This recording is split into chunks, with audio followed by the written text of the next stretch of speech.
Project Tango finally out in the wild, a foldable phone that wraps around your wrist, and the Moto Z officially replaces the Moto X.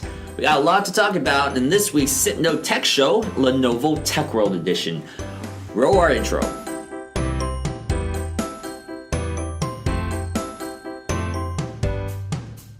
Hey, how you doing? Alex at Sypno Tech alongside Lita. Hey guys, welcome back. How you doing today, Lita? Good. Are you excited to talk about Lenovo? I am.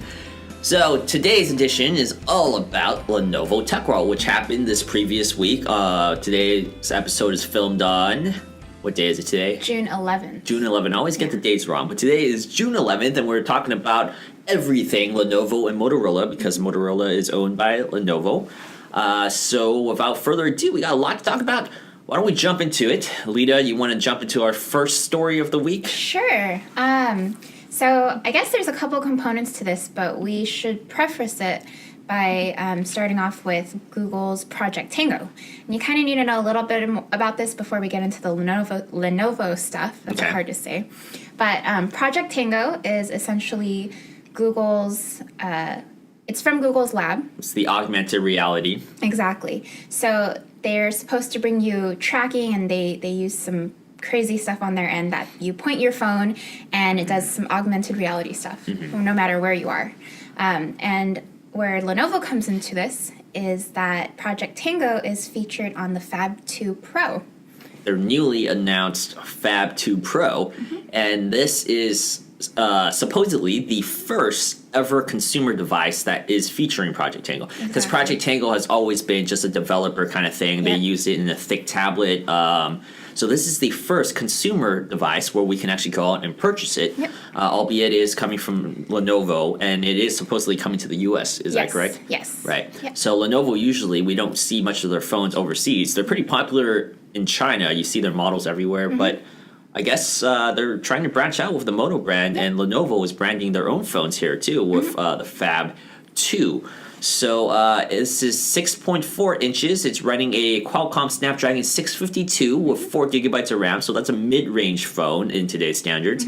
64 gigabytes of internal storage, micro SD card support, and it has a quad HD display, 2560 by 1440p. Yeah. That's pretty interesting that they have a quad HD display with a mid-range processor. Yeah.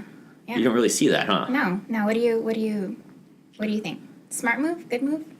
Well, see, this is why it's a confusing product, right? Because you have a high-quality screen, quad HD screen with a Snapdragon 652 instead of a Snapdragon 820. It's weird. You don't usually see that.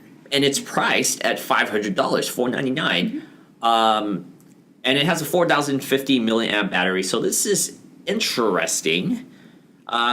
But I don't know. I'm kind of confused about why they would put that processor in there. Is the 652 good enough to handle the augmented reality Tango stuff? That's what I'm concerned about. Yeah. I mean, we don't really know yet how Tango will really work on the device, but it's weird.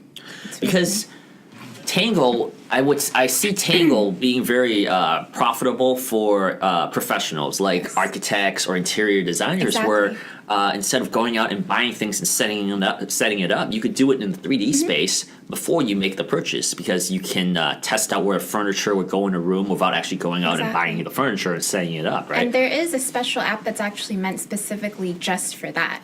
So, I mean, there's a lot of things that, professionals can do with this. But I don't know, to have a Lenovo phone with it. Well, and to that point, too, I'm actually glad that it's a phone, even though technically 6.4 inches is huge for a phone.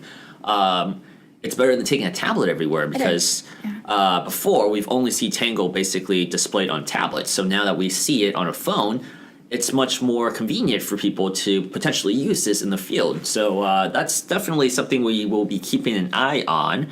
But it is great to see Project Tango actually get away from the lab. So that it's actually now out in the wild. It's going to be a real product. We hear about this stuff all the time. Just like I was really excited about, what was the... the Google Glass. I was really excited about Google Glass, and I was on their list, and I was approved to be one of the explorers. But it never came out to fruition in the public. So this is great that Tango actually became an actual product. Yeah. Or so it doesn't get forgotten. Like I basically almost forgot what Google Glass was called. So because it's been gone out of sight, out of mind for so long. So. In addition to the Phab 2 Pro, Lenovo also released 2 additional Phab phones. The Phab 2 Plus, which is their mid-tier, I guess, and then the Phab 2, which I guess is the lower tier. And what are the differences between them? All 3 of the Phab series are 6.4 inches, which personally I wouldn't mind trying a phone that big. But the Phab 2 Plus and the Phab 2 feature the MediaTek processors. And I guess between them, the processors are a little bit different. They both have 3 gigabytes of RAM. And these are the MediaTek 8783 and the 8735. So we're not looking at the Helio X10 or the P10. So definitely lower and mid-range processors. And these are, so if I'm looking at this correctly, the Phab 2 Plus is a 1080p screen. Yes. And it's $300. And then the Phab 2 is a 720p screen. So you're getting 6.4 inches of screen real estate at a 720p resolution. So PPI is definitely not going to be good on that. But that one's only $200.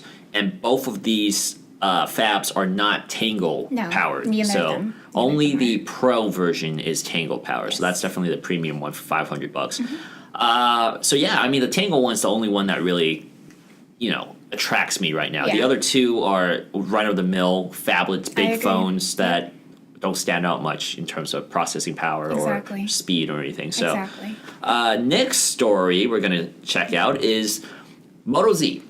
So the Moto Z, by now, everybody knows what it looks like, what's going on with the mods and stuff. It's been leaked over and over, so it's even before the launch, we feel like we already knew what the phone was going to be about. But it's officially launched now in 2016. It will be coming out on Verizon first in the summertime, and later on it will be released on Motorola's website unlocked, so you have to buy it unlocked. We don't know if other carriers will purchase it yet, if you can purchase it from other carriers yet. But it'll be like the pure edition where you can purchase it unlocked.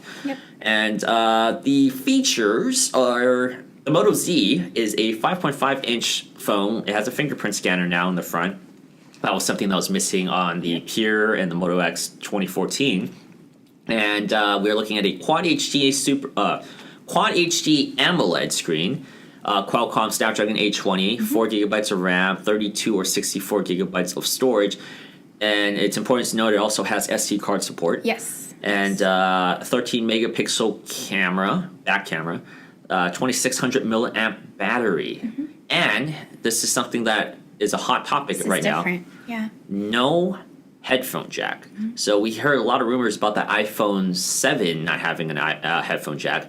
That Moto Z beat them to it. They apparently do not have it, even though one of the mods will give you a adapter for a headphone jack, but the initial one does not have a headphone jack.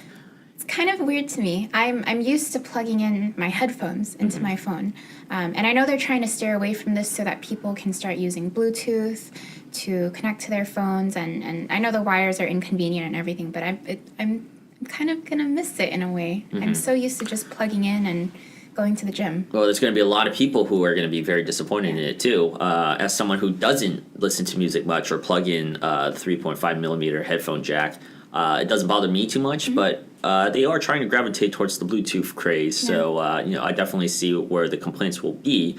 Or you could see it as a money grab because you have to pay more for the adapter to plug it in. There is another Moto Z, right? Yes. What's the other Moto Z going to be all about? It is the Moto Z Force, and they pretty much have almost the same exact specs as the Moto Z, but they have a 21 megapixel back camera instead. On top of that, they also have something that they're calling a shatterproof display, which debuted last year on the Verizon exclusive Droid line for Motorola. So, yeah, I mean the shatterproof stuff from what they've shown us on the videos and the demos, it's cool. It's a cool factor to have. The battery is also bigger on the Z Force. It's a 3,500 milliamp battery.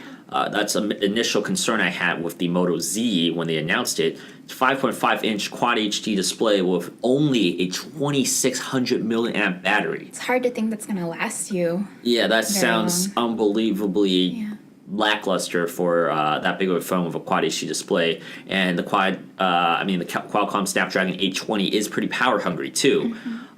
So we're gonna have to check to see how long that battery lasts. Although this is where we get into the next segment where we're talking about mods. Yeah. Because this is technically a modular phone. You can add things to the phone. Lita, you want to talk about what the mods are going to be like? Sure, it's pretty neat. What happens is there's different kinds of mods that you can get, and they actually provide you with one, and they call it a style mod, and it's kind of like a shell, and it connects magnetically, and I guess the style mod will offer you nylon, wood, or leather look to kind of customize your phone a little bit. But the different kinds of mods that they're offering, I mean, I guess there's a whole slew of them coming out. There's one that's supposed to help with your audio. That one's with JBL. There's one that's supposed to be like a battery mod. That one's pretty neat. There's all different ones. Well, the battery mod is obvious. You know, with a 2,600 milliamp battery, You're of gonna need course, that mod. this is probably the first thing people are going to buy, which is a money grabber. Because if it was me, I would have just put a bigger battery and make the phone a little thicker. Yeah. But this is a really thin phone too. So the design is distancing themselves from previous Moto X designs. However, if you look at what they're telling you to do, which is buy all these slap-on displays, it's a magnetic shell. There's a magnetic pin that you just pin it onto it with the attachments. And it seems really simple and fluent from all the demos I've seen. Yeah. But they have some pretty interesting stuff that you never really think you want on a phone. There's a projector. The projector one definitely caught my eye. And then the audio. You're making it basically a portable Bluetooth speaker, which is also pretty neat. I'm interested in what this potentially means. There could be some really interesting mods. Yeah. They were showing off some developmental mods where there was like a little back screen mirror that you can potentially have a programmer or a developer design a touch screen on the back of the phone. So it's like a dual kind of thing. We've seen other black and white pixel type of phones that do that.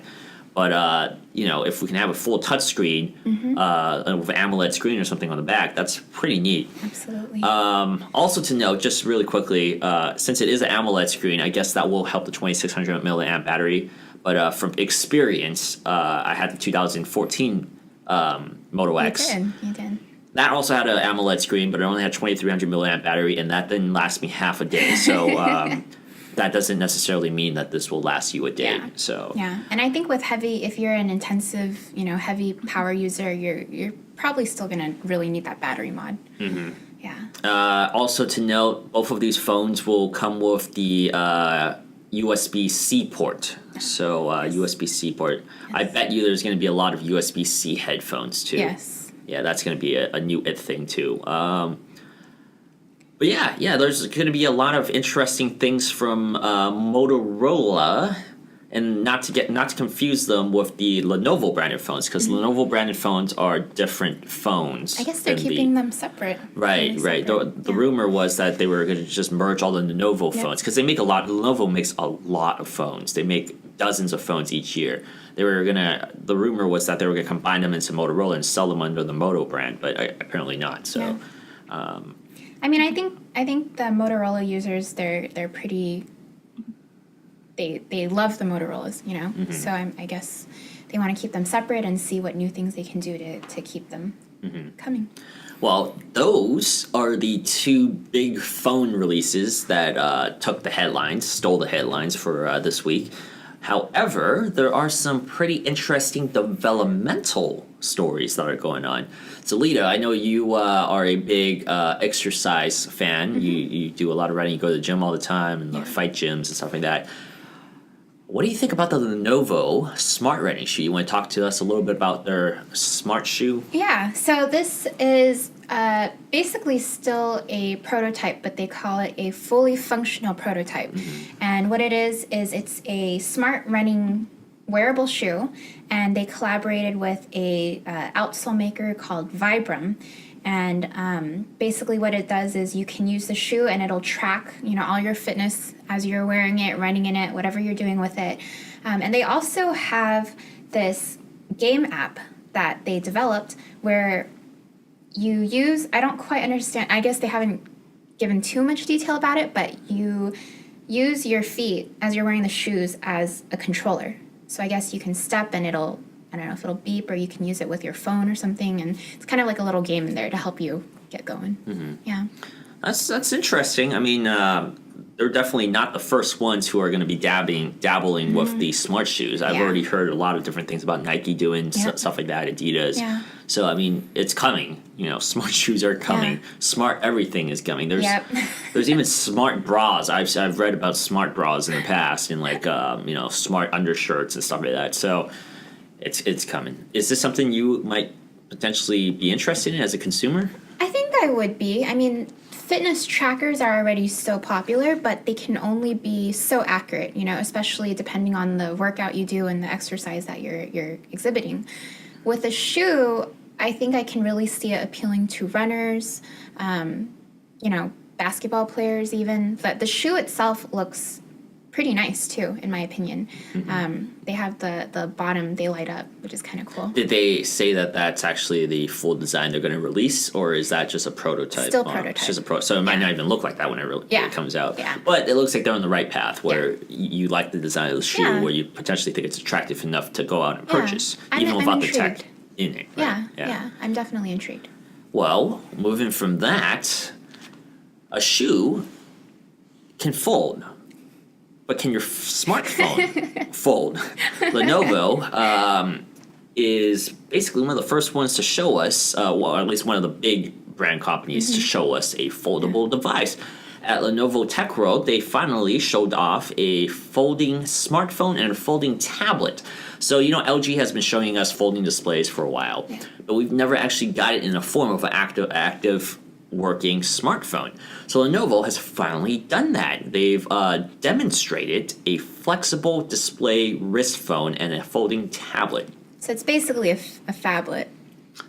Foldable. Well, yeah. I mean, all the phones nowadays are pretty big. So 5.5 inch and above is pretty big. So, but this one's 8 inches.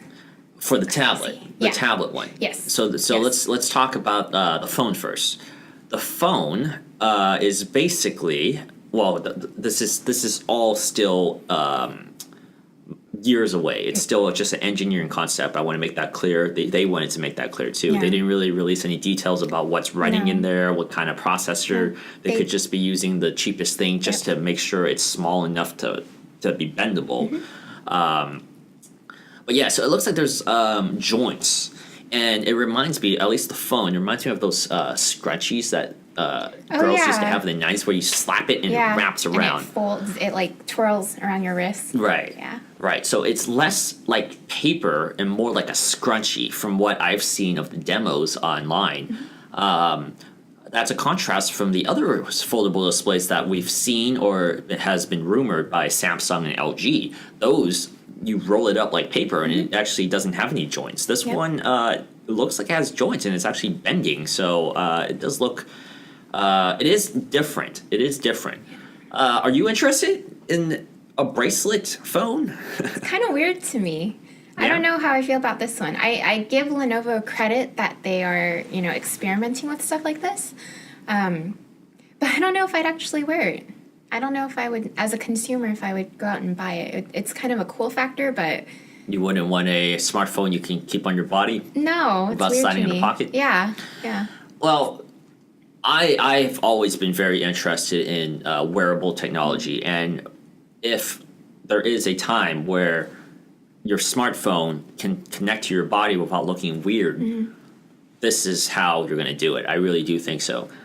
Just imagine you're out and about and you're checking something on your phone. After you're done with it, you slap it on and you're good. You can walk out. If you need to check Google Maps or something, instead of holding your phone and being distorted when you're walking, it's on your wrist. It's basically replacing a smartwatch. And one of the fundamental differences between a smartwatch and a phone that a lot of critics have been complaining is the smartwatch isn't very smart. Right. But your smartphone is pretty smart. So why not replace the smartphone with the smart phone? That basically kills two birds with one stone. So, I think it's a great idea. It looks fundamentally great if they can do it, and I will definitely be on board with this if it's done correctly. So, obviously, I think they need to make it thinner though, because the joints are very, very thick. You can see the joints thoroughly. What about the tablet? So Lenovo also showed off a tablet. So the tablet, you can basically fold it in half, and the screen automatically splits to two screens. So it looks like the S7 Edge, or more like the Note Edge, the original Note Edge, where it had one screen curved. So if you use that, one screen is curved, you can flip it, and the other screen is curved. So it has two different screens, kind of like the DS, the Nintendo DS, but folded. So I thought that was pretty interesting. That's something that I like that one. I don't know necessarily what I would do with that to utilize that, but it is something interesting. I mean, I guess it's kind of neat if you look at it in terms of like a book, I guess, because you can kind of fold it like one. Yeah. So that could be... You can hold it like a book. Exactly. Yeah. That could be or another a newspaper. Reader. Yeah. Yeah. And that one is 8 inches. So. Yeah, that is an 8-inch tablet, and that is more... That tablet one is more of what Samsung and LG were showing us with the folding paper kind of display, where you can roll it up. This one actually folded, and you don't really see many of the joints that you saw in the smartphone one. So basically, this engineering concept is two different designs of development. These are two different folding type of displays. Yeah. So it shows a lot of versatility about what Lenovo is trying to do. It does. And I don't think it's just them. I think this is going to be a big thing in the future, and it's starting. A lot of people are starting with that. Absolutely. But yeah, I think that's a strong subject to end on, the future. We're looking at the future. But yeah, that was Lenovo Tech World. The big stories coming out of Lenovo Tech World. What was your favorite? What are you most excited about after watching this? The Tango. Project Tango? Yes. Wow. Tango with the Phab. What do you want to use the Tango with? I don't know. I just want to play around with it. Augmented reality. Yeah. I think there's a lot of exploration that we can do with it. You can raise your own kitty. Yeah. Augmented reality kitty. But yeah, for me personally, I am very interested in the actual foldable displays, and also the Moto Z, because even though the Moto Z looks disappointing to me personally after being such a huge fan of previous Moto X designs, maybe that's just me being sympathetic to the past and not wanting change. Yeah. But I'm willing to give it benefit of the doubt and see how it has evolved with the new mods. So yeah, we'll be back I think next week. Yes. We're going to have an episode because it's Apple's WWDC, so developer conference. That's going to be huge. We need to talk about possibly the next version of iOS and OS X and all that good stuff. Yeah. So yeah, we'll probably come back next week with a special edition for the Apple show. Everything Apple. Yeah, so once again, I'm Alex, and this is... Lita. And we're Sypno Tech. Thank you guys so much for watching the Sypno Tech Show. Be sure to subscribe, like our videos, and we will be back very, very soon. Bye. See you next time.